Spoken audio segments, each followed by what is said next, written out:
ఏం బీకనిక పోయినరని అడుగుతాడా అధ్యక్ష?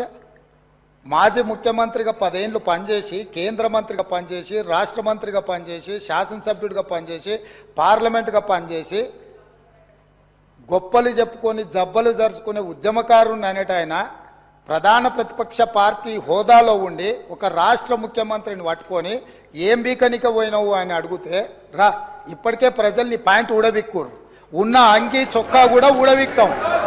ఇప్పటికే తెలంగాణ ప్రజలు మొన్న జరిగిన ఎన్నికలలో మీ పాయింట్ ఊడవీకిరు. ఇవాళ ఆ పాయింట్ ఊడవీకితే చెప్పుకునే దిక్కులేక బొక్కబోర్ల పడితే బొక్కలు ఇరిగినాయి మీకు. అయినా మీ బుద్ధి మారలేదు. ఒక ముఖ్యమంత్రిని పట్టుకొని ఏం బీకనిక పోయినావని అడుగుతారా అధ్యక్ష? ఇది పద్ధత? ఈ రాష్ట్రం 4 కోట్ల ప్రజలు ఓట్లేసి గెలిపించిన ముఖ్యమంత్రిని పట్టుకొని ఏం బీకనిక పోయినావని అంటారా అధ్యక్ష? ఇదేనా తెలంగాణ సాంప్రదాయము?